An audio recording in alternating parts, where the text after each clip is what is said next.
y el tema de hoy es el de tributos y sanciones fiscales. Y lo hemos llamado así como, ¿qué nos depara el futuro? Medio esotérico. Sé que va a ser complicado, pero algo haremos. Y vamos a hacer un análisis de la aplicación de las infracciones y sanciones tributarias durante el estado de emergencia en Perú y en Colombia. Entonces, para que los que nos siguen vean la realidad de cada país respecto de estos temas. Y así como corolario y punto, el postre de nuestro café, es el futuro de la tributación, ¿no? ¿Cómo ven Jorge, cómo ven Catalina el futuro de la tributación? Catalina desde Colombia, a quien le agradecemos desde ya, y Jorge aquí por Perú. Entonces vamos a dar pase a ello. Voy a leer brevemente su CV para que, por favor, también todos, cuando ya conocemos igual a Jorge, pero es la formalidad. Vamos a presentar a nuestra invitada, Catalina Hoyos, abogada de la Universidad del Rosario de Bogotá, candidata a PhD en Derecho Tributario de la Universidad de Salamanca, socia de Godoy Hoyos Abogados, expresidente del Instituto Colombiano de Derecho Tributario, profesora titular de la Universidad del Rosario de Bogotá, árbitro de las cámaras de comercio de Bogotá y de Caracas. Ha realizado estudios ejecutivos en FinTech, Universidad de Oxford, Blockchain, MIT y Políticas Fiscales y Administración en la Universidad de Harvard. Tienes mucho para compartir con nosotros hoy día, Catalina. Y vamos a presentar a Jorge, el doctor Jorge Bravo Cucci, abogado de la Universidad de Lima, doctor en Derecho Empresarial de la Universidad de Sevilla, especialista en tributación internacional, planeamiento tributarios y tributación sectorial, con énfasis en el sector financiero y de seguros y en procesos de alta complejidad. Profesor de Derecho en las maestrías de Tributación y Política Fiscal de las Universidades de Lima y San Martín de Porras, así como en la maestría de Finanzas por la Universidad de San.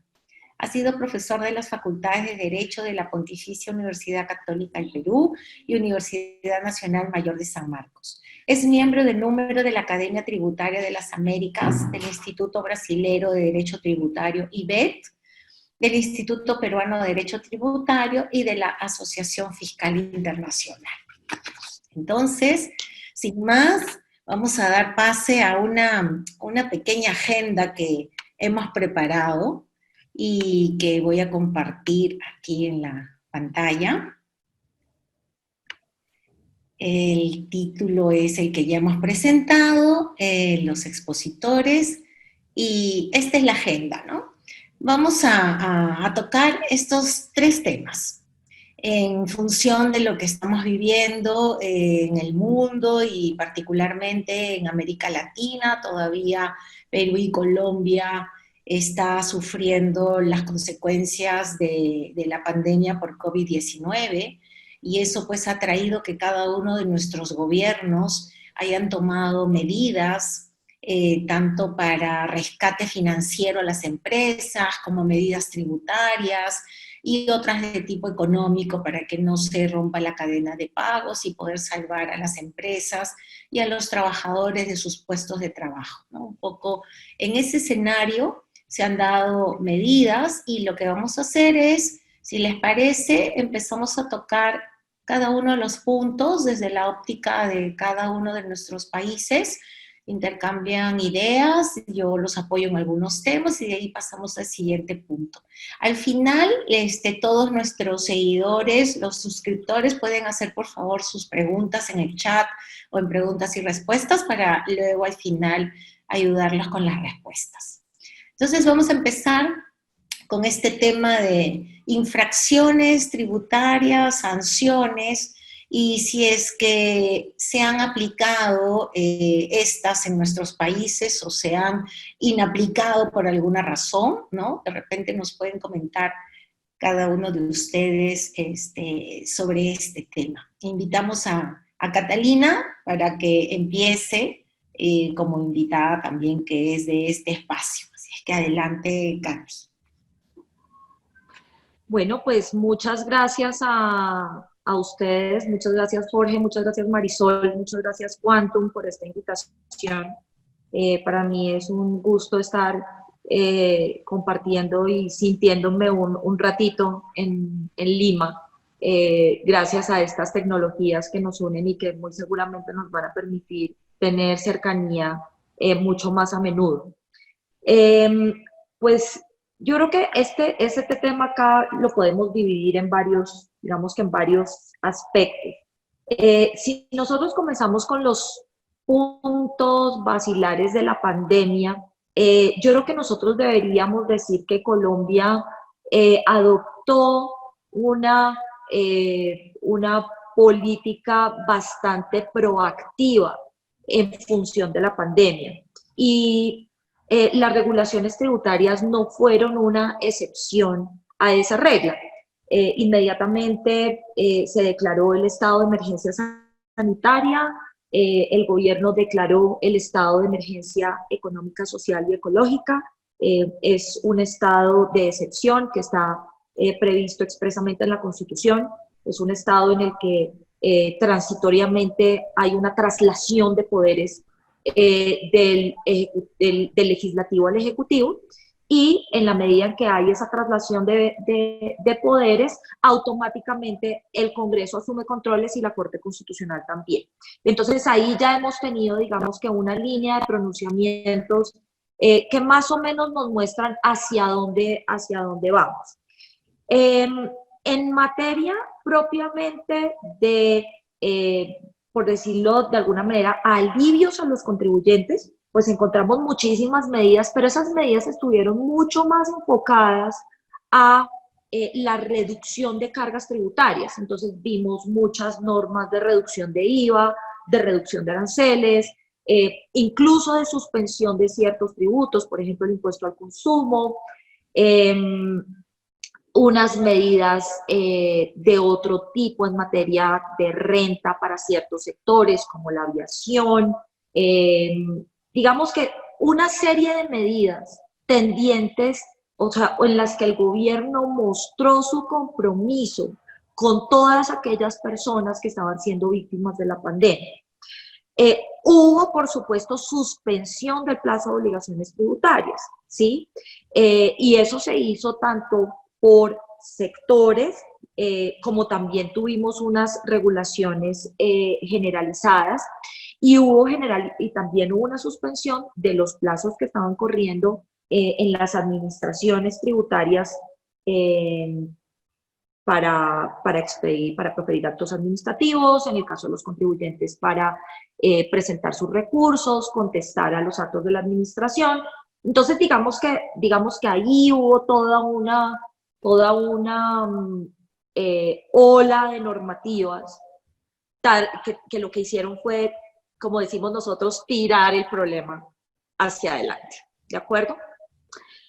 Pero no encontramos ninguna disposición, como entiendo que ocurrió en otros países, incluido Perú. Después Jorge nos contará sobre eso, en el sentido de decirle a los contribuyentes, oiga, pues las infracciones que usted cometa en este momento no darán lugar a sanciones o serán unas sanciones reducidas. Ese tipo de disposiciones no las tenemos.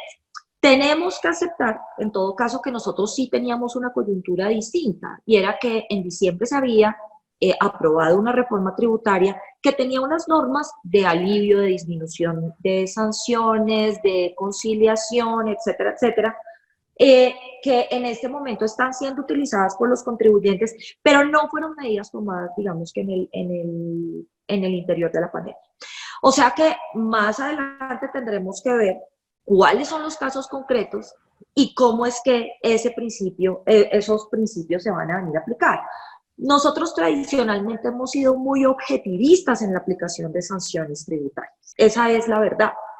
Digamos que a pesar de la evolución de toda la teoría del derecho sancionatorio en el mundo, y a pesar también de ciertas evoluciones normativas y también de la jurisprudencia de la Corte Constitucional, que ha traído unos pronunciamientos y digamos que unas instituciones innovadoras, nosotros sí tendemos a ser objetivistas. Yo recuerdo que alguna vez me fui a un foro de derecho sancionatorio en Argentina y me pareció absolutamente fascinante porque todos los tributaristas estaban sentados con los penalistas hablando de cómo importaban todas esas instituciones del derecho penal al derecho sancionatorio y concretamente al derecho sancionatorio tributario.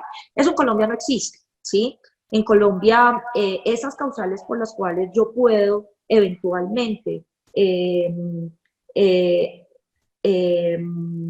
considerar que no estoy incurso en una sanción porque soy inimputable, porque incurrí en alguna causal de exoneración, es un espacio bastante limitado, tanto en la legislación como en la jurisprudencia y la doctrina.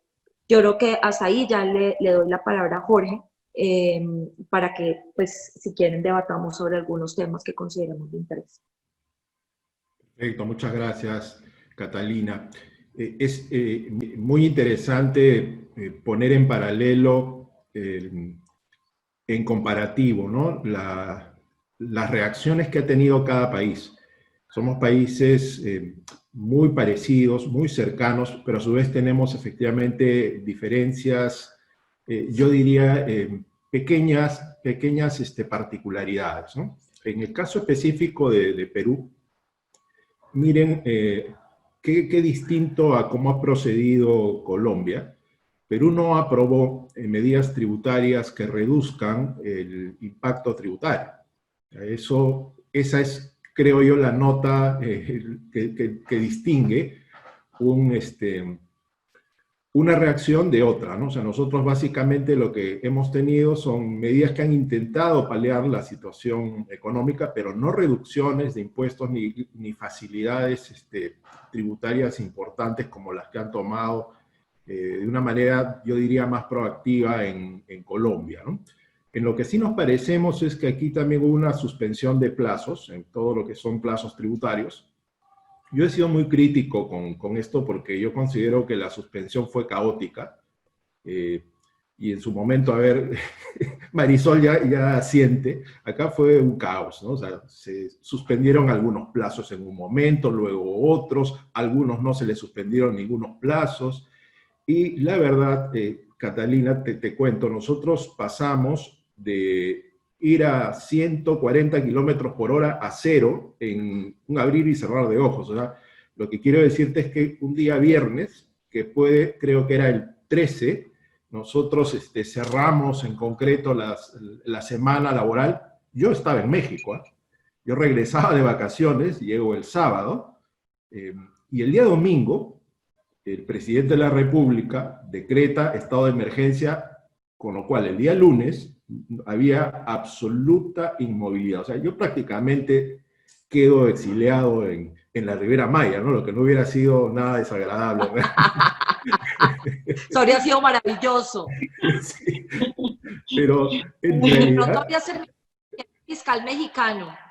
Sí. Ese era el problema. En realidad ese no hubiera sido un gran problema al menos, ¿no?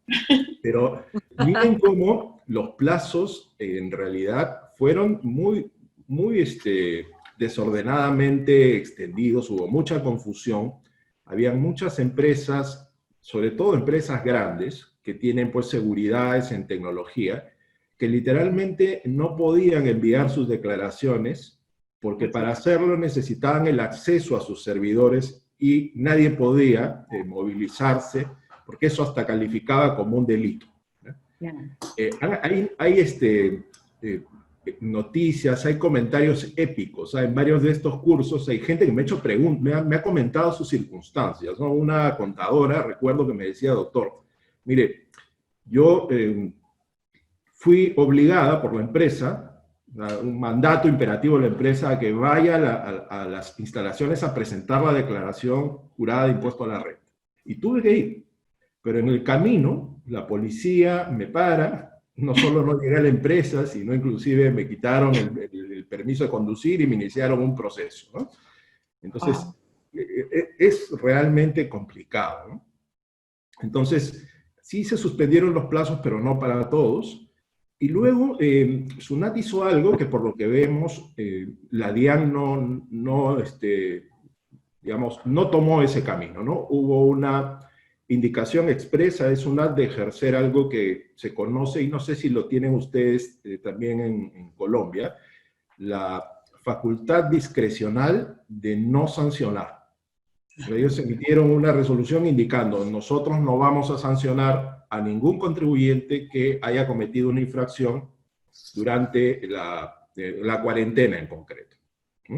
Y esa es una diferencia importante, ¿no? Porque por lo que escuchamos a Catalina, la DIAN ni siquiera aparentemente lo ha pensado, ¿no es cierto?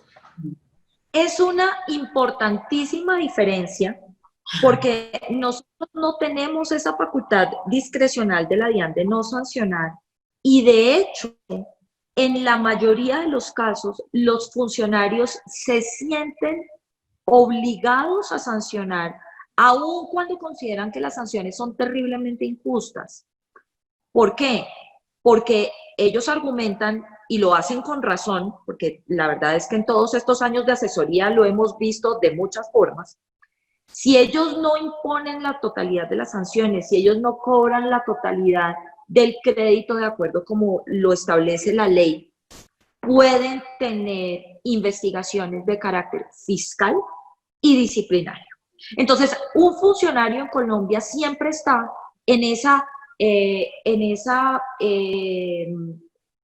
disyuntiva, ¿sí? De ser muchas veces terriblemente arbitrario o dejar de serlo, pero eventualmente someterse a un juicio fiscal que le puede salir muy caro y que puede además comprometer su carrera como funcionario público. Entonces muchos lo que hacen, y además te lo dicen de frente, te dicen: mire, yo estoy convencido de su caso, pero no seré yo el que le dé la razón. Vaya y que los tribunales le den la razón, que las cortes le den la razón, que una tutela le dé la razón, un recurso de amparo, pero nosotros más bien nos abstenemos de eso para evitar problemas con las autoridades. Entonces sí es un problema, o sea, sí es una gran diferencia, y en eso pues aplaudo la regulación peruana en ese sentido, porque nosotros sí no tenemos, o nuestros funcionarios no tienen ese margen de discrecionalidad.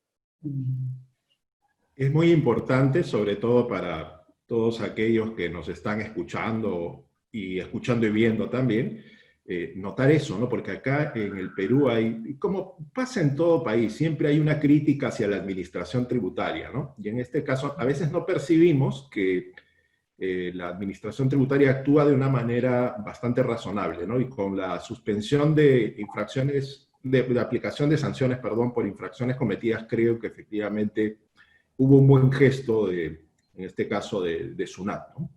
Que creo yo aplaudo particularmente, ¿no?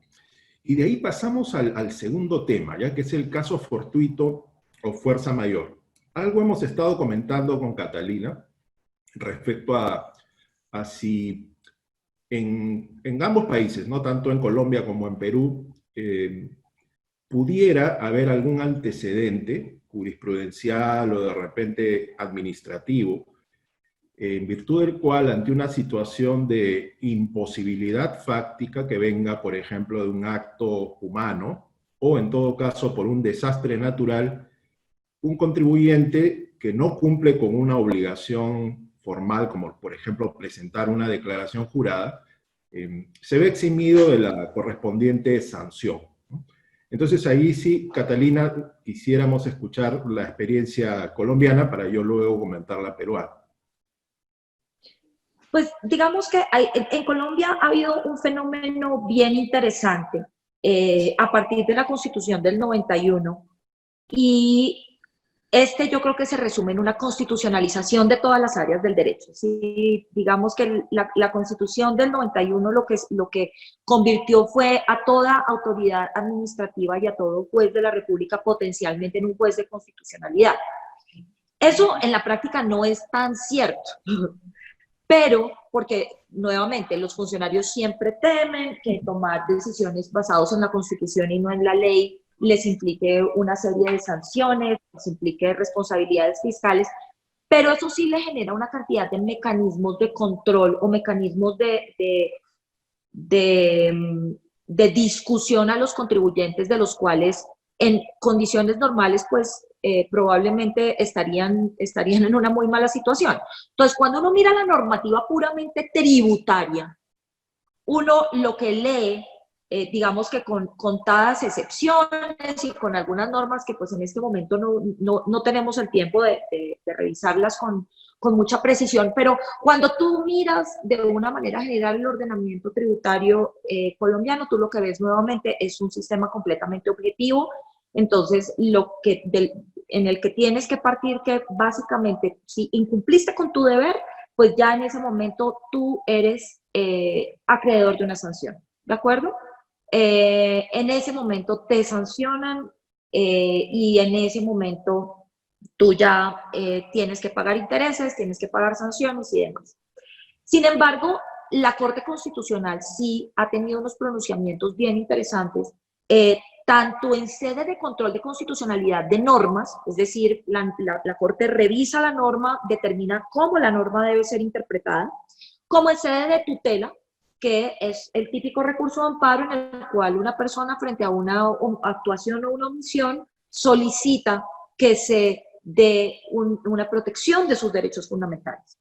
Entonces, en sede constitucional, la Corte Constitucional en algunos casos ha establecido que las sanciones tributarias y los intereses moratorios, por lo menos ciertas sanciones y ciertos intereses en los cuales ella ha ejercido control de constitucionalidad, no pueden imponerse de plano, ha dicho la Corte, ¿sí? La Corte ha dicho, mire, aquí si la persona está incursa en una causal eximente de responsabilidad, pues definitivamente nosotros tenemos que atender al precepto de que la mora es un incumplimiento culpable, por decirlo de alguna forma, aunque no es propiamente llevar la culpabilidad de la teoría sancionatoria, porque solamente lo hace en las líneas de fuerza mayor y caso fortuito de acuerdo con la jurisprudencia, pero digamos que ahí tenemos unos elementos que nos sirven para ya vislumbrar la defensa que uno puede ejercer frente a un contribuyente que eventualmente no haya podido cumplir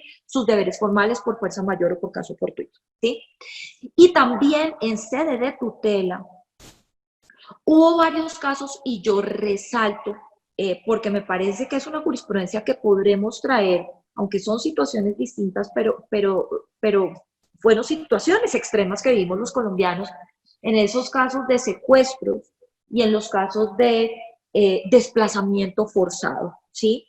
Recuerdo sentencias de tutela en las cuales la Corte Constitucional dijo, mire, un secuestrado que permaneció no sé cuántos años en la selva colombiana, pues efectivamente esa persona no se le pueden cobrar ni unos intereses moratorios ni unas sanciones por no haber cumplido a tiempo con sus obligaciones tributarias. Estaba en una imposibilidad de hacerlo, ¿sí? Estaba enterrado en el monte y pues no podía hacer nada.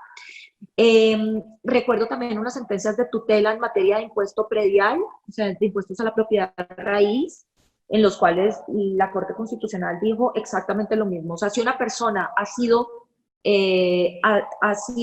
despojada temporalmente de su propiedad, porque allá llegaron los paramilitares, llegaron los guerrilleros, pues no es posible que las autoridades tributarias le cobren intereses por ese tiempo en que esa persona estuvo despojada de la propiedad, de intereses y sanciones. Entonces, en estos casos, cuando uno trae esa teoría a lo que ha sucedido, a lo que está sucediendo en el COVID, uno dice, bueno, o sea, primero, acá tenemos que tener en cuenta la naturaleza de las obligaciones, porque pues hay unas obligaciones de dar y pues exonerarse de las obligaciones de dar, pues no, pues eso sí, no, probablemente no haya lugar a eso. Pero en todos esos incumplimientos de deberes formales por fuerza mayor, porque se cayó un sistema, porque la persona tenía COVID, porque no pudo atender sus deberes, eso hay que mirarlo pues desde la perspectiva de si efectivamente eso constituye un evento irresistible, imprevisible, que son, digamos, que los elementos del caso fortuito de la fuerza mayor, y eso tendrá adicionalmente que revisarse de acuerdo a los sistemas informáticos y electrónicos de la DIAN, porque pues hoy día sí prácticamente, o pues la mayoría de los contribuyentes puede dar cabal cumplimiento a sus obligaciones formales a través de los sistemas informáticos de la DIAN, y pues seguramente de todas maneras habrá unas situaciones, por ejemplo, una persona que está en la clínica, una persona sola, que no tiene un representante, que no tiene un agente, está en la clínica, se le venció su declaración, pues a mí me parece que eso es un evidente caso de fuerza mayor. En la práctica, ¿qué pasará? Muy seguramente la administración le dirá que tiene que esperar, pues que tendrá que presentar pruebas, probablemente la administración se lo negará, pero seguramente los tribunales se lo aceptarán, y si no se lo aceptan, pues tendrá que acudir esa persona a otros mecanismos como acciones constitucionales y la tutela, y muy seguramente en esos casos podrá hacer valer su discusión. Recientemente la DIAN también sacó, por ejemplo, un concepto en materia de residencia fiscal, porque pues nosotros tenemos unas normas que determinan la residencia fiscal, particularmente de las personas naturales, en función de la permanencia, pues una regla prácticamente universal. Y pues alguien le preguntó, bueno, ¿y qué pasa si yo quedé atrapado en Colombia y pues estuve en Colombia más de 183 días? ¿Qué pasa?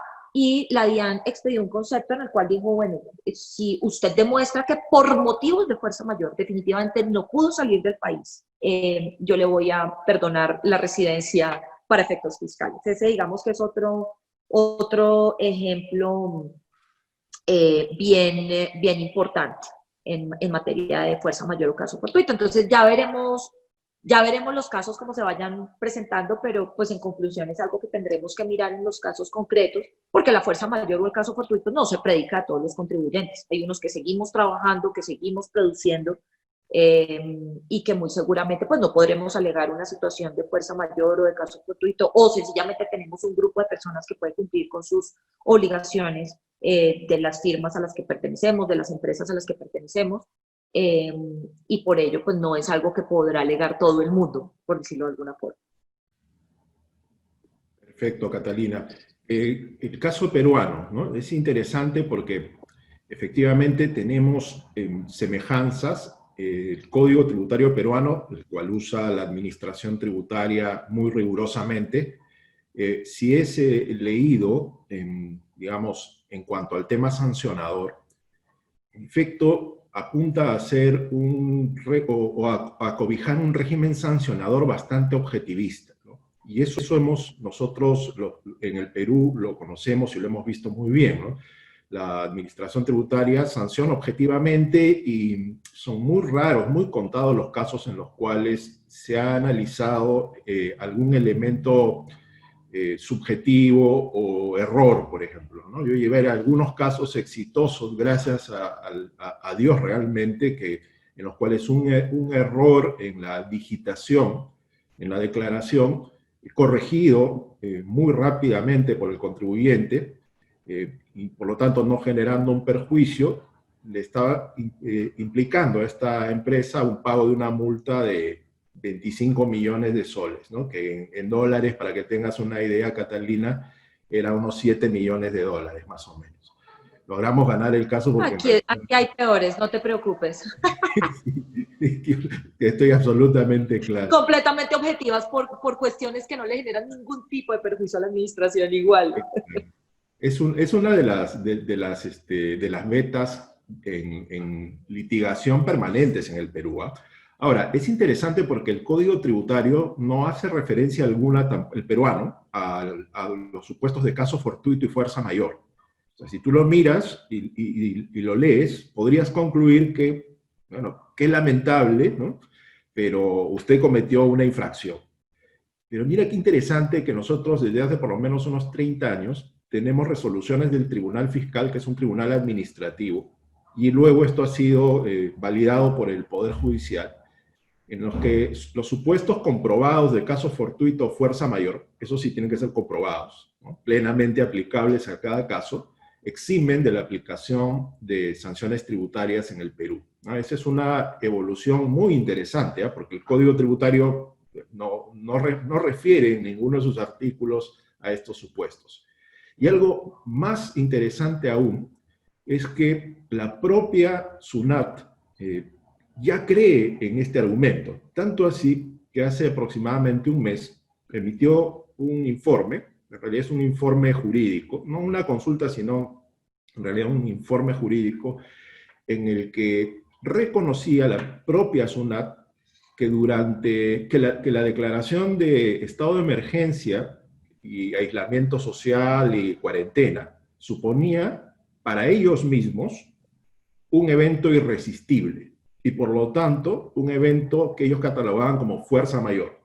Y al haber fuerza mayor, ellos mismos lo que están indicando en ese informe, que es de público acceso a todos los contribuyentes, es que los plazos en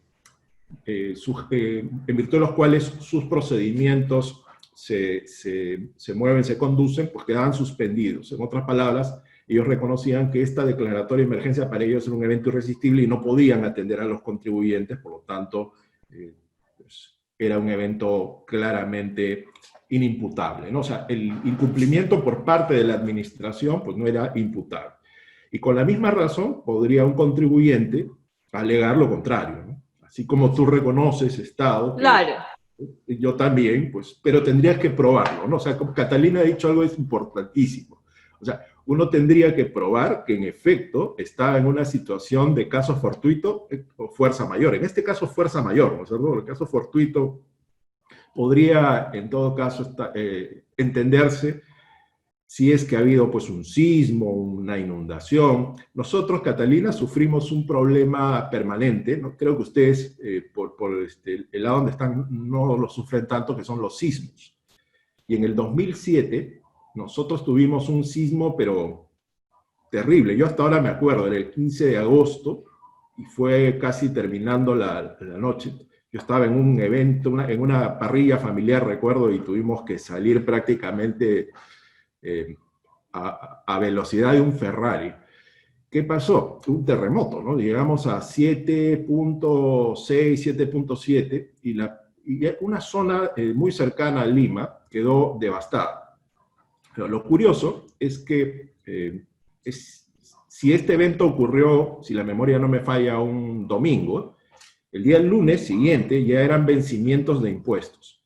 Entonces, SUNAT publicó en su portal web, sin enterarse mucho de la gravedad de la situación, que aquellos contribuyentes que tuvieran vencimientos el día lunes 16, por poner una fecha, pues podían cumplir sus obligaciones el día siguiente, o sea, el 17.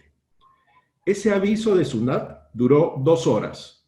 ¿Sabes por qué? Porque SUNAT no se había dado cuenta que ellos mismos en la zona donde ocurrió el terremoto ya ni siquiera tenían oficinas. O sea, las oficinas están destruidas. Entonces, es terrible. Borraron el aviso y dijeron, pues, ¿saben qué? Hasta nuevo aviso. ¿Eh? Entonces, orden. Claro, ese es un caso fortuito, evidente, ¿no? Es más, la ciudad a la que me refiero es Ica, que dicho hace paso, Marisol, tú eres de la zona, ¿no es cierto? Sí, así es, la familia, la familia.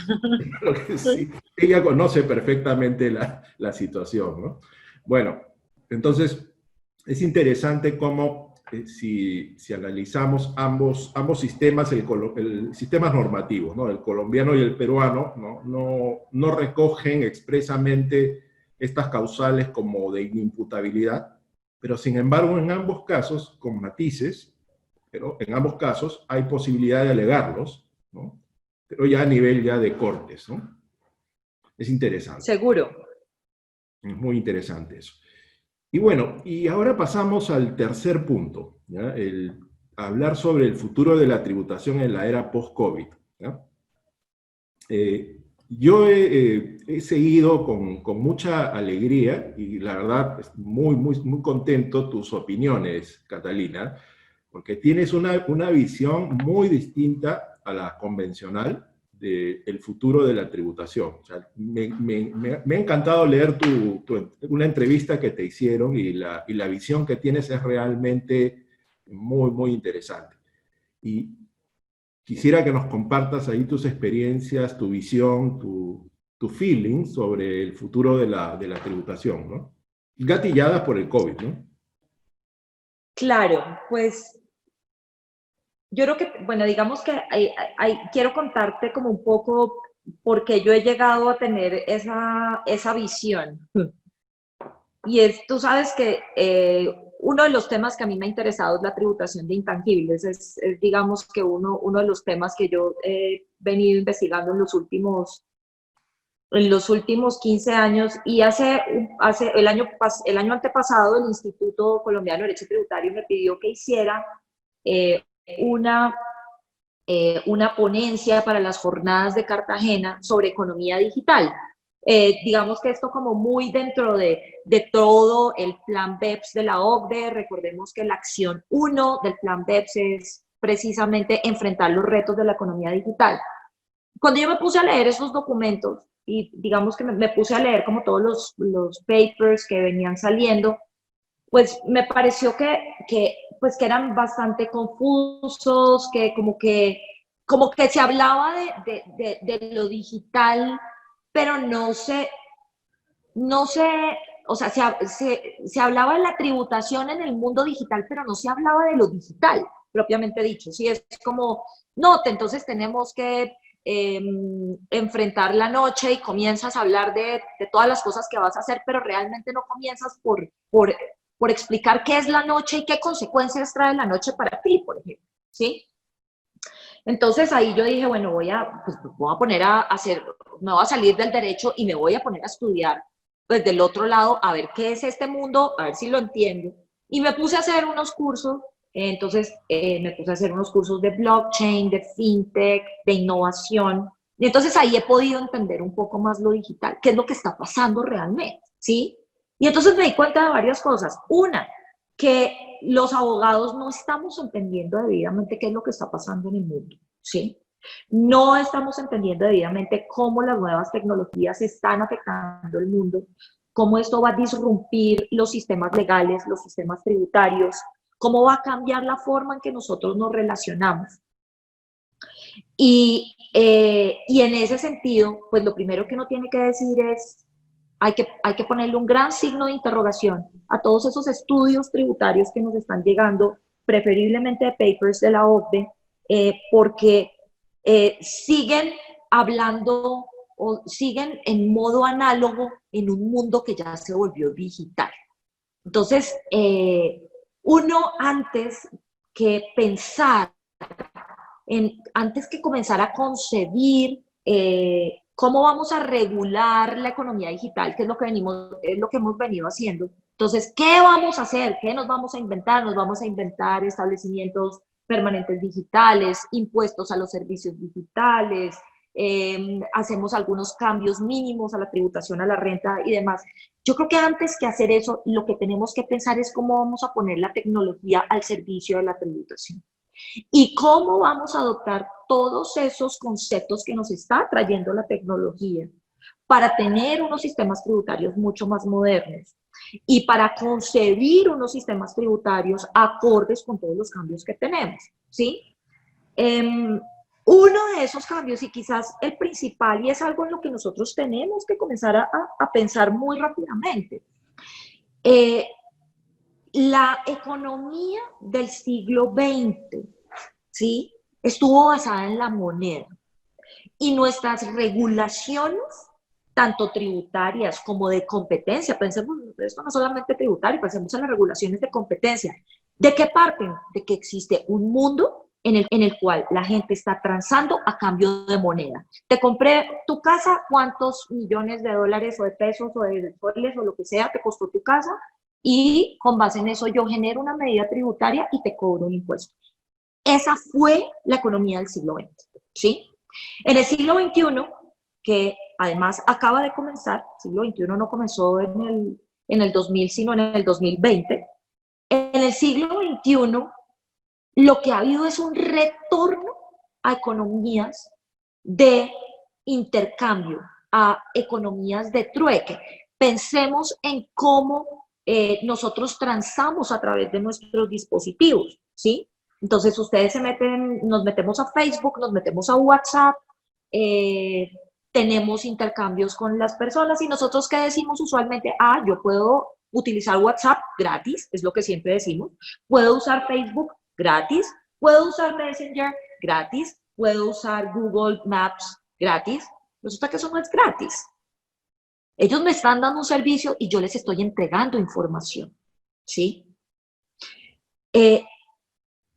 Las grandes compañías de tecnología, ¿qué reciben a cambio de todos los servicios que me prestan? Mi información. Saben a qué hora me levanto, qué como, qué me gusta tomar, a dónde me gusta viajar, cuánto me gasto. Todos lo saben de mí. Y gracias a ese conocimiento que tienen de todos nosotros, pues se han montado en unos negocios que precisamente las ha hecho posicionarse como las empresas de mayor capitalización en el mundo. ¿Eso qué quiere decir? El activo por excelencia en el siglo XXI es la información, ¿sí? Nosotros estamos en una economía de intercambio de servicios donde el activo con mayor valor es la información. Entonces, si uno traslada eso al espectro tributario, uno dice, oiga, pues realmente esto tiene que funcionar exactamente de la misma manera, ¿sí? ¿Por qué no ideamos unos impuestos en información? Pero no pueden ser unos impuestos en información como las informaciones que le estamos entregando a las administraciones tributarias, que es que yo, la DIAN y pues el SUNAT, en el caso peruano, nos entrega unos formatos y nosotros los llenamos y además si los llenamos mal nos sancionan y demás. Tiene que ser una información que ni siquiera nos demos cuenta que la estamos entregando, ¿sí? Al igual que sucede con toda la información que le entregamos a todos estos gigantes de la tecnología, ¿sí? La administración debería crear impuestos en información. ¿Y eso qué podría hacer? Podría generar una mayor base de recaudo, podría generar una mayor formalización, podría permitir que las personas ni siquiera se den cuenta que estén pagando impuestos, porque es que esto también tiene que tener un factor anestésico un factor anestésico pues predominante, ¿sí? Yo no me doy cuenta qué información tienen los otros de mí, o algunos lo saben, nadie lo sabe, ¿sí? Pero pues en la práctica pues sabemos indirectamente que oyen nuestras conversaciones y lo saben todo acerca de nosotros. Entonces, el siglo XXI, yo creo que uno de los conceptos que tiene que desarrollar, y quizás el principal del siglo XXI en materia de tributación, son los tributos en información, ¿sí? Y la información como medida de valor también en materia tributaria. Y obviamente, pues ya tenemos una serie de cambios supremamente importantes y que tenemos que ver cómo también los vamos adaptando, ¿sí? Y son cambios que no solamente se predican de las administraciones tributarias, sino también de los contribuyentes. Por ejemplo, hay en este momento se están desarrollando unos programas de inteligencia artificial bien importantes para hacer los estudios de precios de transferencia y bueno, y también para la administración tributaria para fiscalizarlos. Las administraciones tributarias están desarrollando también programas de inteligencia artificial para prevenir la evasión. Ya fíjense que ya la tecnología ni siquiera nos sirve para ser represiva, sino preventiva, ¿sí? Y ese es un concepto sumamente poderoso que comenzó a desarrollarse en Inglaterra. Inglaterra desarrolló un sistema de prevención de delitos, por ejemplo, y tienen unos programas de inteligencia artificial que le dicen a la policía, mire, en esta calle, en esta esquina, a esta hora va a ocurrir un homicidio. Entonces, por favor, tome medidas y evite que eso ocurra. Lo mismo va a pasar en materia tributaria, ¿sí? Tecnologías como blockchain van a terminar también disrumpiendo los tributos y sobre todo porque blockchain le va a permitir a las administraciones capturar mucha información, pero al mismo tiempo guardando la debida privacidad o el respeto por los ámbitos de privacidad de los contribuyentes. Yo creo que vamos a tener impuestos más simples. El impuesto a la renta funciona en modo análogo. ¿A quién le parece el impuesto a la renta fácil? Yo creo que el impuesto a la renta no es fácil en ningún lugar del mundo, ni aún en esos países donde las declaraciones le llegan prácticamente a la gente ya hechas y solamente tiene que firmarlas e ir a pagar. El siglo XXI es un siglo de transacciones rápidas, fáciles, donde, por ejemplo, en materia de fintech, lo que se espera es que la gente pueda entrar a centros comerciales, retirar las cosas y salir y que le debiten automáticamente de sus cuentas todo lo que se sacó del almacén. Y seguramente así serán los tributos. Entonces, yo creería que un tributo como la renta, como el impuesto a las ganancias, pues o se tiene que replantear por completo o va a tender a desaparecer. Porque incluso los elementos basilares de la imposición a las ganancias están en entredicho, ¿sí? Está en entredicho la residencia, está en entredicho la fuente, está en entredicho la territorialidad, está en entredicho, bueno, digamos que una serie de elementos que hacen que sean tributos supremamente difíciles. Quizás lo que se vayan a imponer son impuestos digitales, ojalá lo más fáciles posibles, ojalá nuevamente que las administraciones utilicen la tecnología para el recaudo. Y yo creería que el que puede sobrevivir muy bien es el IVA, el impuesto a las ventas, por la forma como quedó diseñado, ¿sí? Y porque creo que puede acoplarse muy bien a todos los principios digitales. Ya no tan futurista, de pronto más cercano a un primer escenario post-COVID, pues uno lo que puede esperar es un incremento o una gran tendencia de los estados a gravar el patrimonio, gravar las grandes riquezas, gravar las sucesiones. Ya en Colombia existen unos proyectos de ley en relación con ese punto. En Colombia yo creo que va a haber también una generalización del IVA, porque nosotros tenemos un IVA, pero que tiene una cantidad de huecos, una cantidad de exenciones, exclusiones, tratamientos preferenciales. Yo creo que ya vamos a dar el paso a la generalización del impuesto sobre las ventas y muy seguramente nuevamente vamos a entrar en una gran discusión sobre impuestos a los servicios digitales. Eso yo no sé, pues es un panorama como muy general, realmente es un universo absolutamente fascinante, pero creo que más o menos de manera general eso es lo que podemos esperar en los próximos años. Excelente, Catalina. Realmente es una visión muy cercana a la que yo en algún momento comencé a percibir, ¿no? Y la verdad me alegra mucho el avance que has hecho en el conocimiento de estos negocios, de la tecnología, el tema fintech, porque en realidad creo yo en particular, y coincido con tu posición, que los impuestos y fundamentalmente el de renta, ¿no? El impuesto a la renta, cumplió su ciclo hace muchísimo tiempo, ¿no? Hay que entender el panorama histórico en el que este impuesto se creó, sobre todo cuándo se creó. Estamos hablando pues de un impuesto de Adam Smith, ¿no? O sea, el padre de la criatura es Adam Smith, estamos hablando del siglo XVIII, ¿no? El siglo XVIII, o sea, es un genio, ¿no? O sea, para mí, mis respetos, ¿no? Porque creó efectivamente las bases de un impuesto que en pleno siglo XXI estamos aplicando. Pero ¿saben qué? Ya fue. O sea, necesitamos avanzar. Necesitamos entender en principio la forma de vida, las formas de contratación, la tecnología que está mudando rápidamente las formas como las personas interactuamos a raíz de esta pandemia. O sea, la tecnología existía, ¿de acuerdo? Solo que se ha acelerado su uso en estos meses. Y creo yo que en efecto necesitamos entender ese cambio de estilos de contratación, estilos de vida, comprender qué es este mundo de la digitalización de la economía, los efectos de repensar los impuestos. Pienso como tú, o sea, el impuesto a la renta, se lo digo a veces a algunos amigos en tono de broma, y lo voy a decir ahora porque estamos en un café, es como un tanque a pedales, ¿eh? Es eso, o sea, es algo lentísimo. Eso sí.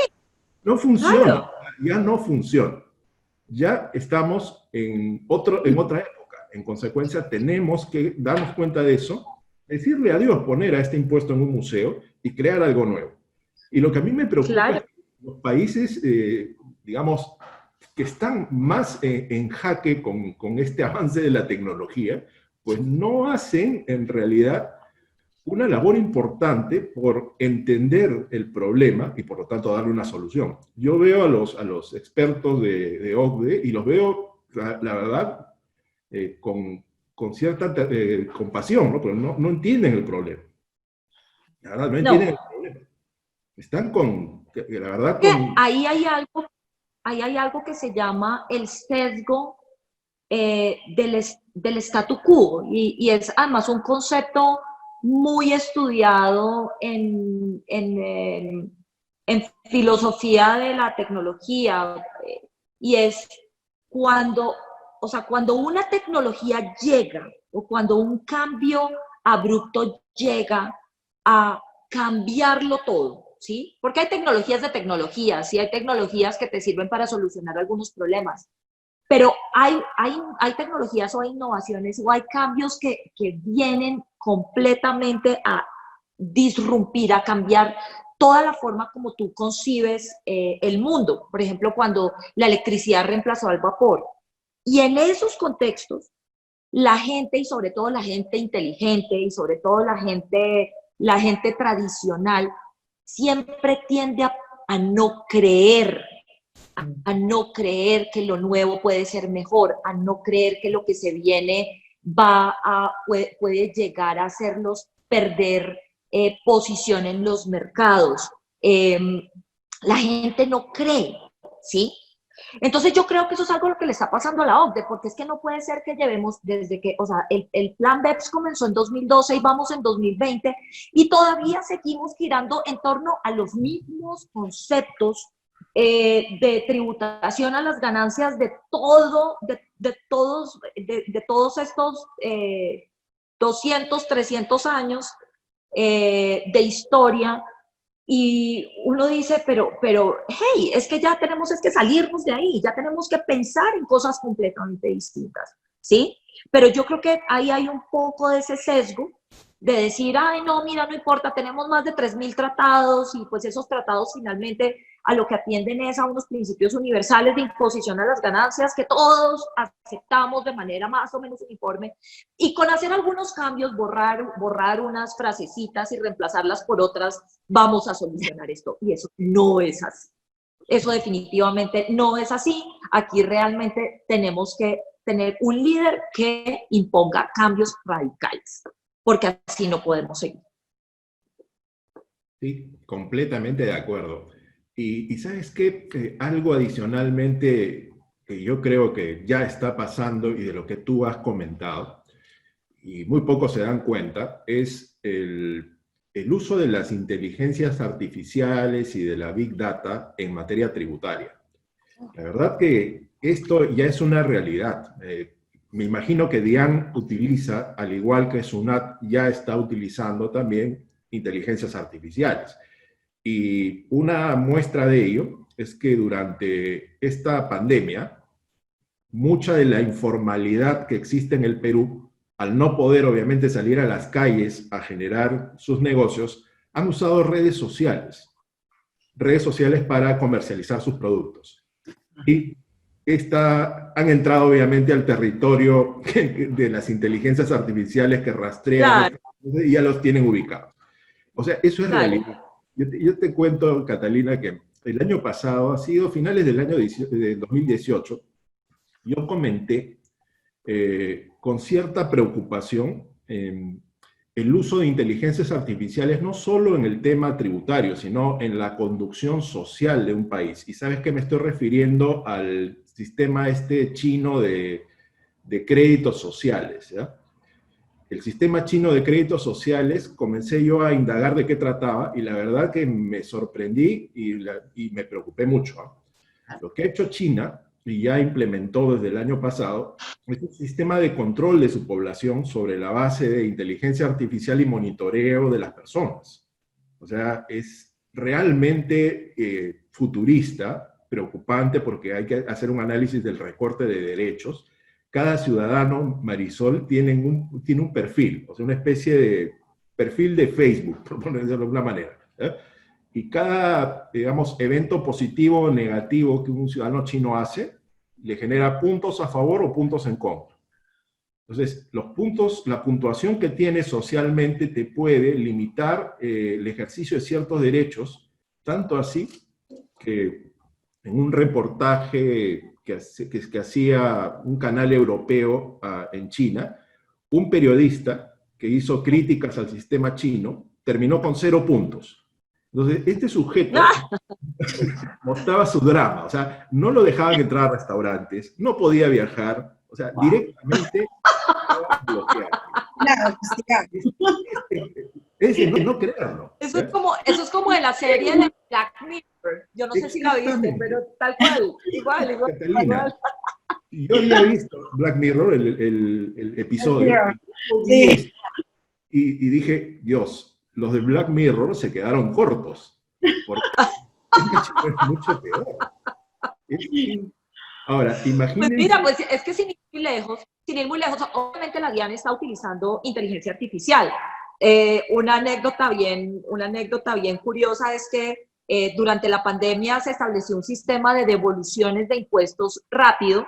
Nosotros generamos, en Colombia se generan muchos saldos a favor, principalmente por las retenciones en la fuente. Retenemos en la fuente en exceso, le queda a la gente saldos a favor y pues tienen que solicitar la devolución y la DIAN se inventó un mecanismo para agilizarlo, pero para agilizarlo le metió un programa de inteligencia artificial.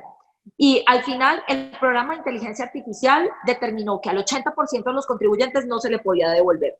Entonces, muchos contribuyentes decían que ese programa no era inteligente. Yo decía, bueno, de pronto es muy inteligente, no lo sabemos, dependiendo de dónde se le mire. Pero tuvimos también otra anécdota, y es en materia de manejo de COVID en Antioquia. Antioquia, pues que es un departamento colombiano donde está Medellín, una ciudad que pues en los 80s fue el epicentro del narcotráfico en el mundo y hoy se convierte en una ciudad absolutamente próspera y un modelo del desarrollo de ciudades en el mundo. Ellos hicieron un convenio con Google de tal manera que cada vez que encontraban una persona o cada vez que encuentran una persona infectada con COVID, pueden rastrear, ¿sí?, las personas que estuvieron cerca, ¿sí?, e inmediatamente las llaman y les dicen, hey, hemos detectado que usted estaba en un supermercado y resulta que esa persona que estaba en el supermercado terminó infectada con COVID, entonces, por favor, acérquese a hacerse la prueba de PCR o, bueno, la prueba que corresponda. Entonces, claro, lo que sí queda absolutamente claro es que después de esta crisis lo que vamos a tener es Estado, ¿sí? Unos estados controladores, unos estados que van a utilizar la tecnología para controlarnos, o sea, si nos está controlando Facebook, Twitter, Instagram, Zoom, pues con más veras van a controlarnos los estados. Vamos a tener estados, o sea, el gigantismo estatal lo vamos a sufrir en las próximas décadas hasta que algo pase. Quién sabe qué va a pasar, seguramente también vendrán nuevas tecnologías que eviten eso, pero eso con toda seguridad va a ocurrir. Y la DIAN adicionalmente pues suscribió un convenio con el BID y pues le van a meter $250 millones al nuevo sistema digital de la DIAN, que obviamente tiene dentro de sus tecnologías pioneras Big Data y la inteligencia artificial. Entonces pues de todas maneras ya vemos una administración muy consciente.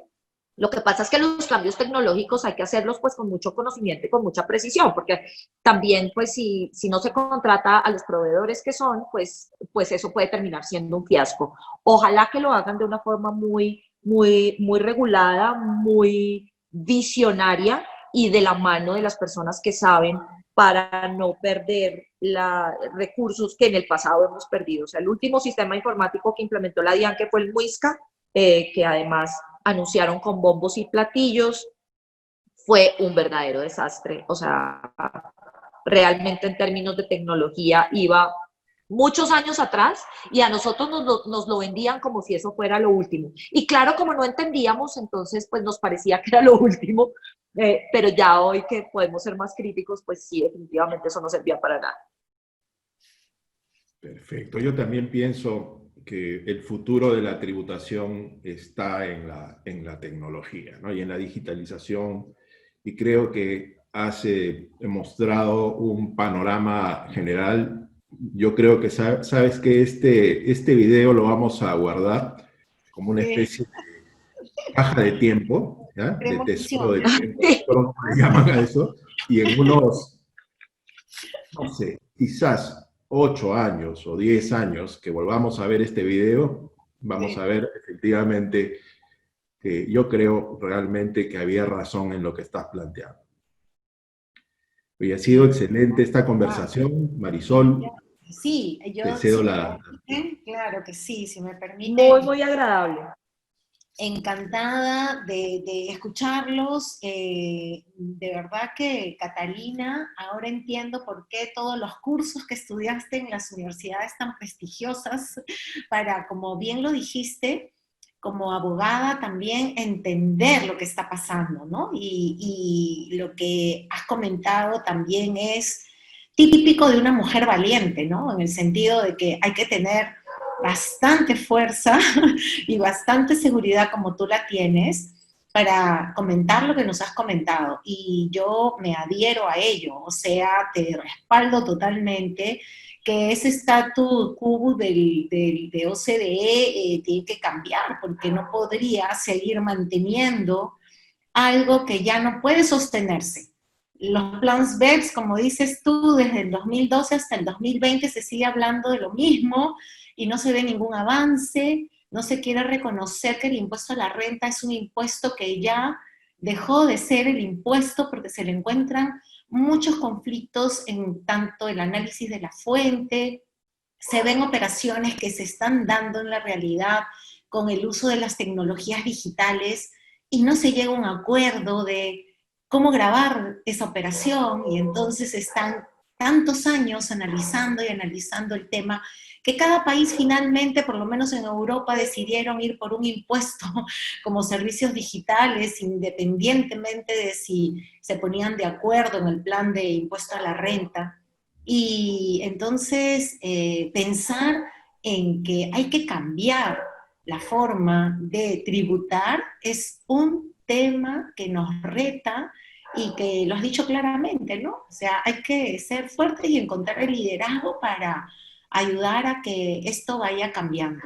Así es que yo creo que ese tema es súper importante, súper importante. Y es bueno que en los foros grandes como los que hay en IFA, regional, en IFA mundial, ya se vaya diciendo y así, ¿no? Completamente claro para ver si es que empezamos a conseguir más adeptos para poder dar un Claro que vuelco sí, a la modernidad, ¿no? así tiene Y que ser. así tiene que ser. Y a mí se me ocurría que en esto que estamos comentando, escuché que también en Colombia están pensando o hay proyectos para grabar las sucesiones o grabar las grandes fortunas. En tu opinión, ¿es algo que podría darse, debería darse? ¿Estás de acuerdo? ¿No estás de acuerdo? Un poco también pensando en que en esta época ya no estamos todavía en el post-COVID, porque seguimos con el COVID, pero la recaudación ha bajado tanto. ¿Crees que sea oportuno?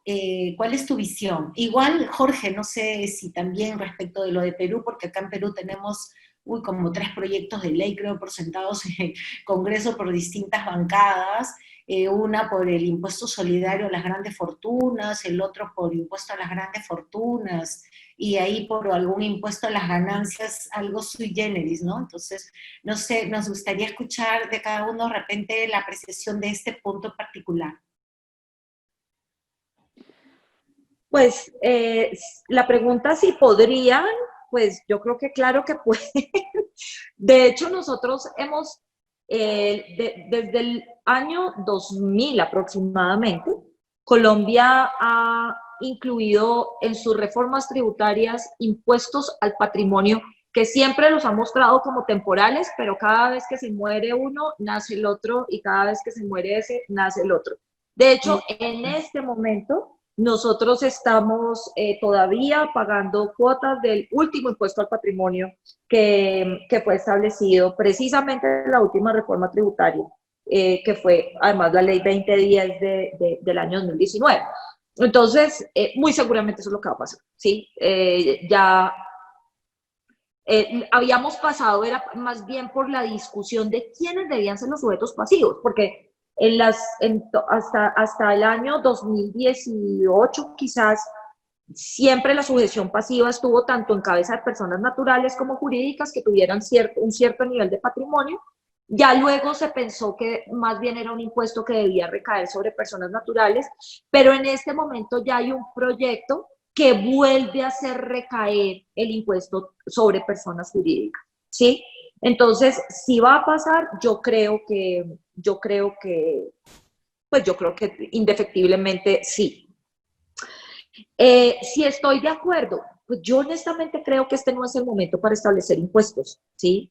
Me parece que es el momento más inoportuno, me parece que en este momento deberíamos más tener creatividad en el diseño de políticas fiscales y particularmente América Latina. América Latina perdió como toda esa oportunidad en los años 70 y 80 que sí aprovecharon los tigres asiáticos para crear regulaciones que permitieran generar un boom de desarrollos tecnológicos que luego posicionaron a esos países y los alejaron por completo de nosotros, ¿sí?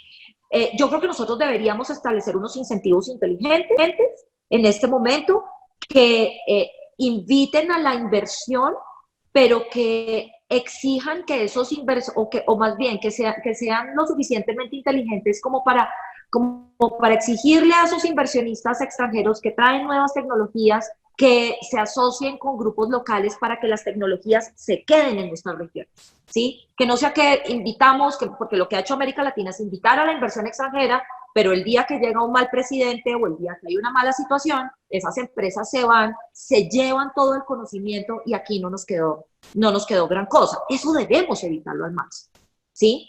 Y adicionalmente inteligentes en el sentido de que también permitan a otras empresas controlar a esas empresas que están siendo beneficiadas. Claro. Porque tenemos administraciones tributarias reducidas, entonces pues si yo establezco un incentivo debería también crear las condiciones para que otras empresas le ayuden a las administraciones tributarias a fiscalizar.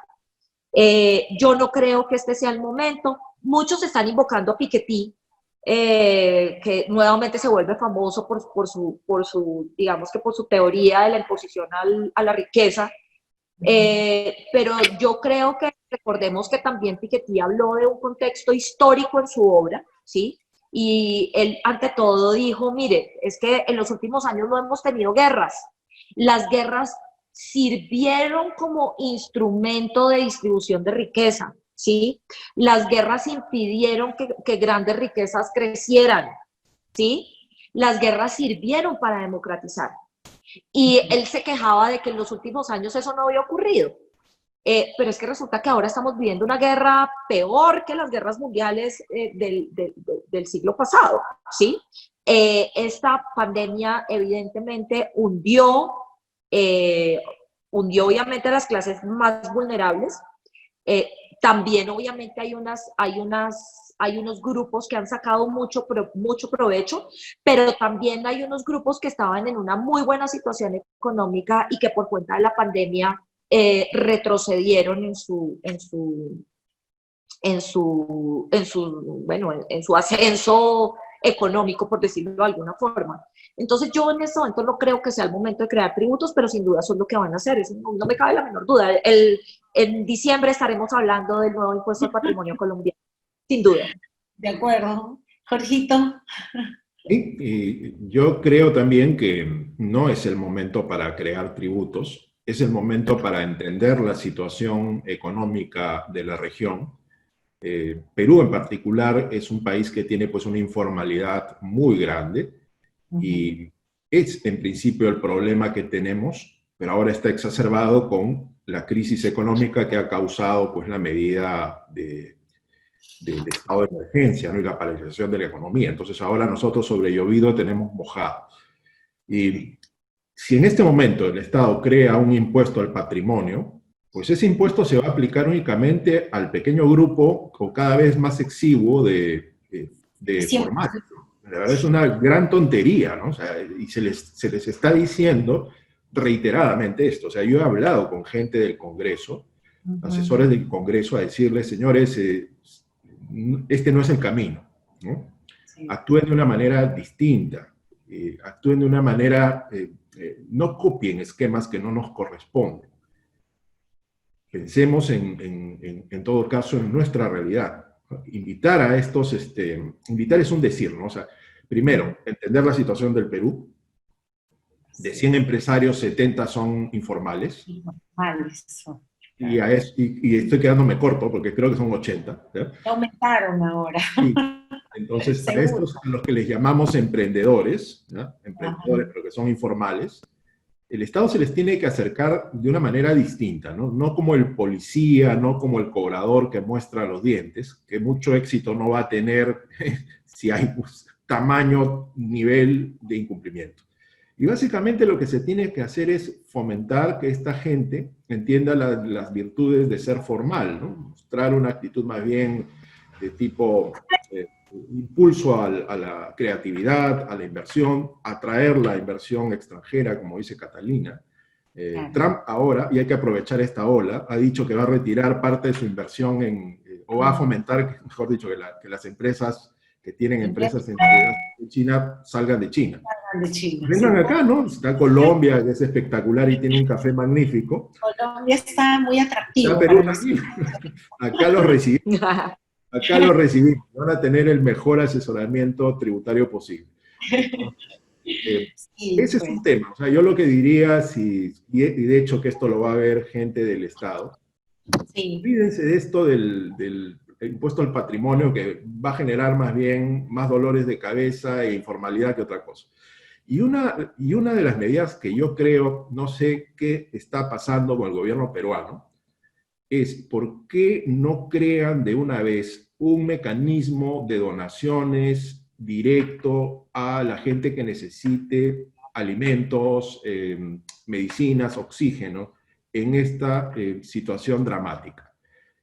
No sé lo que ocurra en Colombia, Catalina, pero acá en Perú nosotros, y me refiero en concreto a las empresas, si una empresa quiere realizar una donación para ayudar a, por ejemplo, una comunidad que está muy golpeada con el tema de COVID, pues no puede hacerlo porque si lo hace, mejor dicho, sí puede hacerlo, pero si lo hace, tiene un problema con la deducibilidad. Es una locura. O sea, tendrías que... Sí, hubo otras legislaciones en América Latina que sí establecieron unos cambios a las reglas de deducibilidad, pero nosotros no, a nosotros nos va a pasar exactamente lo mismo. Claro. Y eso... No creo que fue en Argentina o en Brasil que se estableció precisamente esa regla. Si usted dona elementos para la atención de la pandemia, pues eso se le va a tomar como una erogación que cumple con los requisitos para ser deducibles de la imposición a las ganancias. Nosotros no hemos hecho eso y probablemente no nos vayan a permitir deducirlo. Es correcto, es Chile. Chile aprobó esa norma, así es. Y la verdad, yo no entiendo qué está pasando con el gobierno peruano que no dispone esta medida. He conversado con algunas personas del Ministerio de Economía y Finanzas y me dicen, no está en la agenda. Pero ¿cómo que no está en la agenda? O sea, no se dan cuenta que hay gente que necesita ayuda y hay empresas que quieren ayudar. Es más, hay empresas que están ayudando a sabiendas de que a final de año esto no va a ser deducible. Así es. Realmente es de locos. Así ¿no? es. Eso tiene que corregirse. Y no solamente eso, sino que además recuerda, Jorge, que el Congreso le aprobó la delegación de facultades al Ejecutivo para que legisle en materia de donaciones, justamente. O sea, pidieron facilidades para legislar en el tema de donaciones y liberarnos de tanto requisito porque había ganas de ayudar a muchas personas necesitadas y no se dio. Y lo otro que no se dio, que también tiene que ver con el tema de la informalidad, es que perdieron la gran oportunidad de legislar en el tema de regímenes simplificados que son engorrosos, complicados y que a ningún informal alienta a convertirse en formal. Así es que esos dos puntos son los que este gobierno dejó de lado, ¿no? Cuando debieron de haberlo utilizado. Y lo otro que creo que también podría haberse visto es algo del IGB, ¿no? No sé cómo lo ves para el lado del IVA. Hay algunos países que han permitido que se declare por lo cobrado o por lo menos se deduzca de la base imponible lo incobrable, y sobre eso también se ayudaba un poco de liquidez a las empresas, ¿no? Que eso también pudo haberlo hecho Perú, creo, ¿no? Eso es interesante, Marisol, y quisiera en todo caso a ver si Catalina nos dice cómo funciona el IVA en Colombia. ¿El IVA en Colombia funciona bajo reglas de percibido o bajo reglas de devengado? Estamos hablando, digamos, estirando un poco las palabras, ¿no? Tenemos exactamente el mismo problema. Nosotros funcionamos bajo reglas de devengo. Entonces, una vez que emites una factura, te toca salir a pagar el IVA. Digamos que la única forma en la que eventualmente te alivia tu caja es que nosotros también tenemos, bueno, o por lo menos desde la perspectiva de quien factura, nosotros tenemos unos mecanismos de retención en la fuente del IVA, ¿sí? No es del 100%, pero es una fracción del tributo. Entonces, eventualmente, si yo facturo y hay un agente de retención, pues por lo menos el importe de la retención, pues no tengo que ingresarlo al fisco, ¿sí? Será responsabilidad de esa persona tener que practicar la retención y pagar lo correspondiente a la DIAN. Pero de todas maneras, eso sí le genera, de manera general, digamos que con independencia de que eso pueda generar algún alivio en ciertas empresas, pues de manera general las reglas de causación o de devengo sí son supremamente injustas, sobre todo pues con esas personas que no tienen mayor capacidad o mayor liquidez. Así es. Perfecto, estamos exactamente igual. Estamos iguales. Y en línea también de lo que estábamos comentando hace un rato con la inteligencia artificial, a mí se me ocurrió lo siguiente y pongo el ejemplo en el escenario. A ver, en el Perú, que tenemos una economía tan informal, que creo que es la segunda más grande de América Latina, después de Bolivia, ¿bien? Y ahora con todo esto que ha pasado, pues creemos que ha aumentado todavía. SUNAT utilizando las herramientas de inteligencia artificial. Como comentabas, Jorge, hemos sido testigos de que SUNAT ha detectado a muchos contribuyentes o emprendedores que sin tener RUC inclusive han estado vendiendo por redes sociales y los ha detectado, ¿sí? Inclusive ha colgado ahí en Twitter de oficial de SUNAT todo lo que ha logrado con estos mecanismos. Y en línea de eso yo digo, a ver, si SUNAT desarrolla más ese tema de inteligencia artificial y detecta a los informales y así va ampliando la base tributaria, ¿llegaría algún momento, crees tú, o crees tú, Catalina, llegaría algún momento que la administración tributaria podría combatir la informalidad con inteligencia artificial y así de una vez por todas terminar grabando con el impuesto a la renta mientras exista, ¿no? Mientras exista esa ganancia que no se declara por este tipo de personas? ¿Cómo lo ves? A ver. Pues yo creo que eso tiene que ir de la mano de la evolución de los sistemas tributarios. Yo creo que nosotros digamos que pues, son varios temas ahí, pero por un lado, nosotros hemos subestimado la economía informal y hemos sobreestimado nuestra capacidad de integrarla a la economía, ¿sí? Yo creo que si nosotros miramos las políticas de los países de América Latina en los últimos años han sido, pues prácticamente, pues han dejado mucho que desear, sin decir que no ha habido avances, pues por supuesto que ha habido avances, pero todavía tenemos una gran informalidad Y no nos hemos sentado a pensar que, pues, que evidentemente es un fenómeno con el que probablemente tengamos que convivir por mucho tiempo, ¿sí? No nos hemos sentado a pensar cuántas personas viven de esa economía informal, cuántas personas comen de esa economía informal, cuánto valor agrega esa informalidad a nuestros países. ¿Sí? Quizás abordando también el problema desde esa perspectiva podamos llegar a unas conclusiones distintas.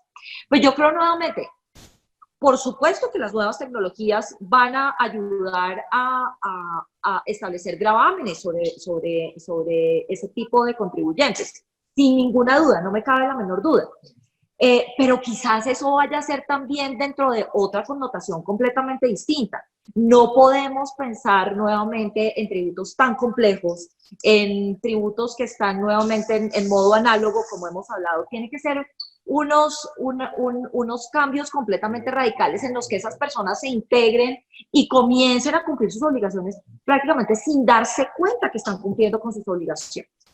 Entonces, eso nos va a ayudar, pero pues tendremos que capitalizar y ver de qué manera. No creo que tengamos que pensar en cuántos vamos a tener en 5 años presentando las declaraciones que todos presentamos con los mismos formatos que todos presentamos. Tenemos que ser novedosos, ¿sí? Tenemos que ser novedosos, tenemos que pensar que son personas que tienen una cultura del no cumplimiento y que tenemos que crear unas políticas que sean prácticamente anestésicas, que no se den cuenta de lo que están haciendo, que no se den cuenta que efectivamente están cumpliendo. Nuevamente, esos son criterios de tecnología. ¿Cuántos de nosotros nos damos cuenta de todo lo que estamos haciendo a través de redes sociales? No lo sabemos. Y ese es el reto de las administraciones tributarias, sobre todo de cara a esos contribuyentes, de cara a nosotros, por supuesto que también, pero en esos contribuyentes, pues con más deberes. En resumen, en Perú tendría que ser un cambio aún más radical, porque en Perú tenemos una economía informal muchísimo más grande que la que hay en Colombia, y quizás por eso también han dejado que este sector, digamos, continúe y no le han tomado mucha atención, ¿sí?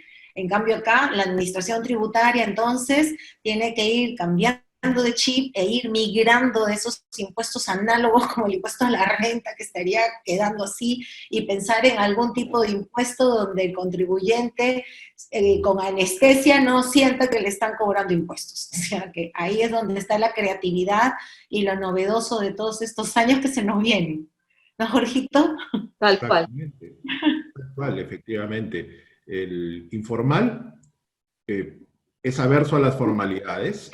Pensar que a 12 millones de contribuyentes formales la SUNAT va a poder fiscalizarlos, encauzarlos a la formalidad, hacer que presenten declaraciones y cumplan con las 400 fetiche formalidades que existen, pues es realmente una cosa, nadie se la cree, ¿no?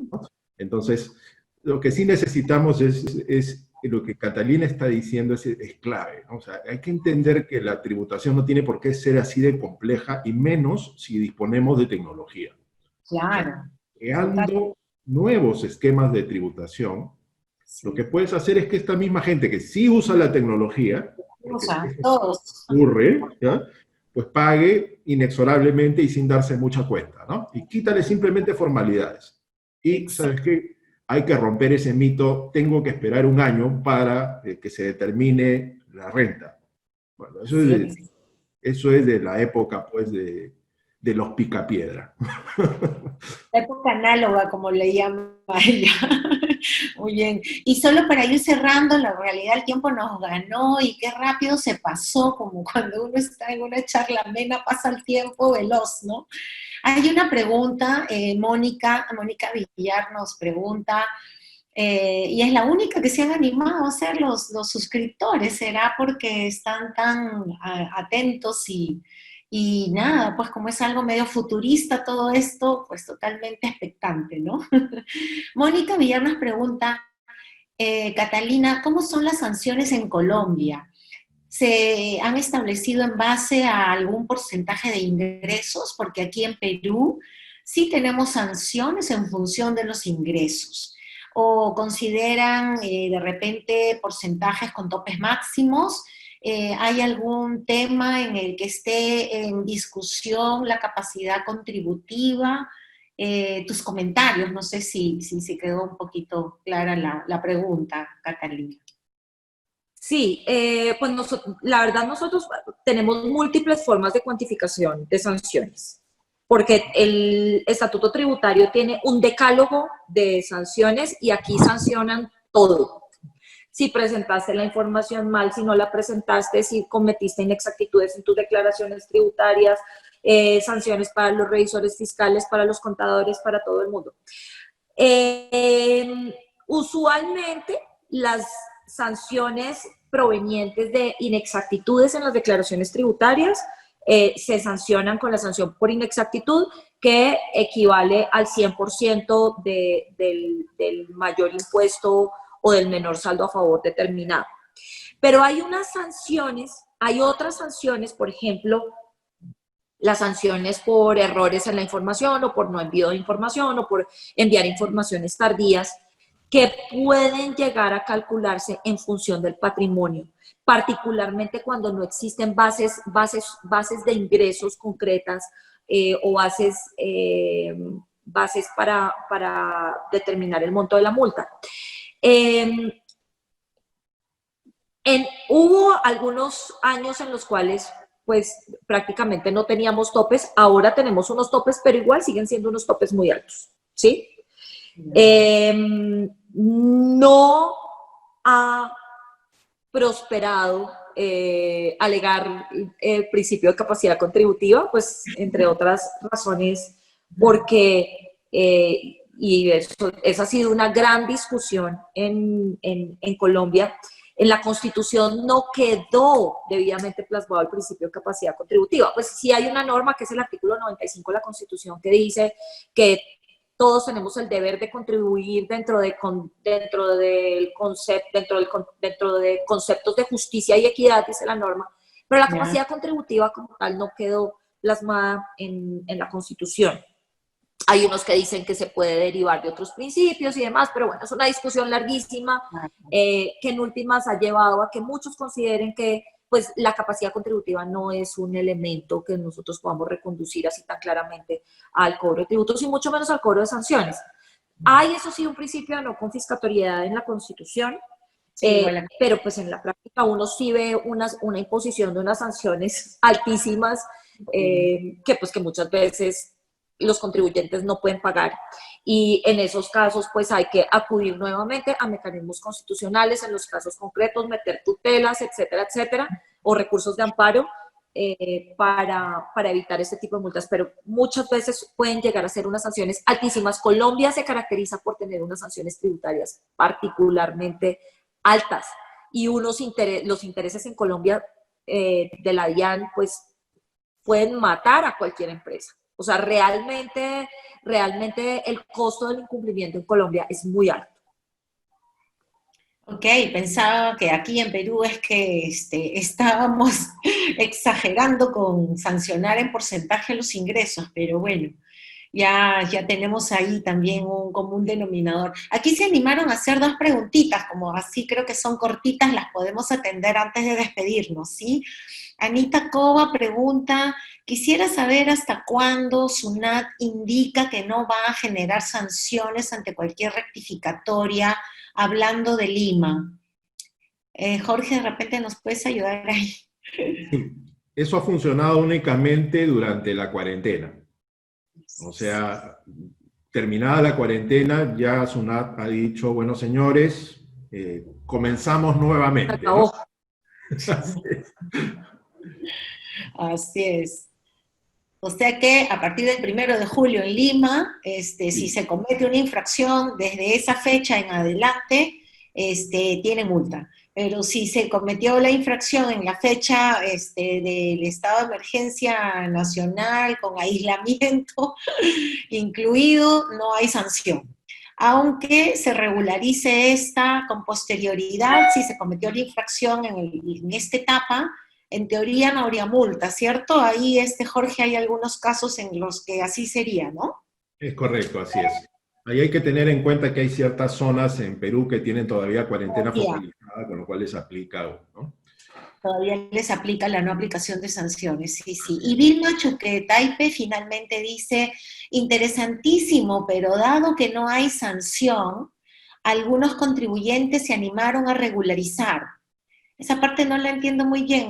Jorge, ¿entiendes el comentario o la pregunta? Eh, no, no entiendo muy bien tampoco, porque en realidad si regularizar significaría mejor pago, ¿no es cierto? Ajá. Mejor pago Entonces, la multa. O sea, mejor, pareciera que es eso, ¿no? Lo que está comentando Vilma. si Vilma nos aclara más bien Sí, la sería pregunta. mejor, porque en realidad, si la infracción se cometió en la etapa que duró la no aplicación de sanciones, no tendría por qué regularizarse ninguna multa, ¿cierto? Pareciera que por ahí va el tema. Así es. Ahora, ahí hay Pero, una buena pregunta que a yo ver, plantearía. ¿Qué pasa si esta empresa pagó la multa pese a que SUNAT dijo no te voy a sancionar? ajá, La pregunta sería, ¿pueden ellos pedir la devolución del monto pagado? Yo ajá, diría, lamentablemente, no. no. No es un pago de lo no debido, ¿Perdón? no es un pago de lo no debido. En ese caso sería, ¿sabes qué? Un pago totalmente debido, solo que SUNAT dijo, en aquellos casos en los cuales había infracción, yo no te voy a sancionar, pero no quiere decir que no haya sanción, ¿no? Ya. Entonces, Ya, un ok, comportamiento muy patriótico, ¿no? ok, Y también dijo ok. que no iba a devolver, o sea que también lo dijo ahí en la resolución. Exacto. Tienes razón, Marisol, tienes toda la razón. O Y sea, bueno, ese habrá pagado el impuesto de los tontos. ay, sí. Si fue así, acá dice, no presentaron la DJ 2019 cuando debieron de presentarlo. Ok, si no presentaron la DJ anual en la fecha de vencimiento, que entendemos es de aquellos que no se les prorrogó y se generó la infracción en esa época, igual no tenía sanción, ¿cierto, Jorge? No tenía por qué pagar la multa. En realidad no tenía por qué pagar la multa porque SUNAT había dicho, miren, sin perjuicio que no les hice la prórroga y Así tienen es, una aún sin infracción, prórroga. yo no los Así voy a es. sancionar. Tienes Eh, infracción, pero no te voy a sancionar. Es Así poco es. inteligente, ¿no? Esto que ha hecho el Estado. O sea, porque si por un lado no prorrogas a un grupo de personas las obligaciones, pero luego le dices que no los vas a sancionar, pues mejor prorrógales a todos, ¿no? Pero bueno, es lo que tenemos, ¿no? Sí, y finalmente, ahora sí, ya se cierran las preguntas. Pregunta para el doctor Jorge Bravo, dice Esther Ríos. ¿Cuál sería, o Esther Córdoba, perdón, cuál sería el mejor camino a seguir para lograr que se extienda la discrecionalidad de no sancionar las infracciones cometidas hasta el mes de agosto, considerando que hay muchas dificultades para el cumplimiento de las obligaciones formales, al no haberse establecido un plazo para subsanar las infracciones cometidas en estado de emergencia? ¿Podría considerarse que esta subsanación se podría realizar hasta que SUNAT lo detecte? Ya, Esther, en principio, muchas gracias por la pregunta. Te mando un saludo. Yo lo que creo es que allí extender la facultad de SUNAT de no sancionar no es el camino, ¿no? Porque no puedes obligar a SUNAT a no sancionar, ¿no? O a extender cuando no quiso, su facultad esta discrecional. El argumento o el camino va por otro rumbo, ¿no? Lo que tendrías que hacer ahí es analizar si había una imposibilidad de cumplir con la obligación, y si la había, y puedes probar eso, apelar a fuerza mayor, ¿no? Apelar a una Pues, fuerza mayor, y hay jurisprudencia, hay argumentos, ¿no? Para sostener que la eventual multa que te pongan, pues no es no deviene de una infracción válidamente configurada. Pero extender la facultad discrecional yo creo que no, ¿no? Es imposible. iría por fuerza mayor, si tengo pruebas también para ello, Tienes ¿no? pruebas, ¿no? Porque no es que simplemente yo digo es fuerza mayor y Por listo. COVID. No funciona así. Ya. Y Sandra Zamudio nos dice, por favor, quiere que le atendamos esta consulta porque hoy día tú sabes que se ha prorrogado el estado de emergencia hasta el 31 de agosto. Entonces pregunta si eso impactaría en alguna sanción que podría aplicar SUNAT. Afortunadamente no, y explico por qué. Porque en este caso no hay inmovilización, no hay cuarentena. Así que uno no podría alegar ningún tipo de obstáculo para el cumplimiento de las obligaciones, porque si bien hay estado de emergencia, este no supone el aislamiento social. O sea, en Lima en particular podemos desplazarnos, los negocios ya están funcionando, entonces no es atendible el argumento, ¿no? Bien, muchísimas gracias Catalina por tenernos aquí. Gracias a ustedes. Gracias. Discúlpenme por el horario de la luz, pero estoy en una casa de campo y me prestaron como esta sede porque en mi casa no hay prácticamente internet, está muy mal. Y bueno, hasta ahora encontraron acá la luz. No, pero bueno, lo más importante era que nos oyéramos. Sí, por supuesto, ¿no? Y sobre todo que tuvimos un pequeño cambio de fecha con las disculpas del caso para todos, pero fue un imprevisto también, fuerza mayor, de fuerza mayor. Y nada, que lo bueno ha sido que la conexión terminó impecable, no ha habido ningún problema y creo que para todos, no solamente ha sido un honor tenerte con nosotros, sino que ha sido un café interesantísimo, muy ameno y con muchas buenas ideas para el futuro. Así es que gracias, Jorge, también. Lo mismo, gracias a ustedes por esta invitación, de verdad, un gusto sentirlos cerca. Gracias Jorge. Sus palabras de despedida, Jorgito. No, muchas gracias en principio, Catalina, la verdad de poder nuevamente compartir un espacio para divertirnos un poco con el tema tributario, intercambiar opiniones. La verdad, espero que esta sea la primera de sucesivas ocasiones en la que hagamos algo parecido.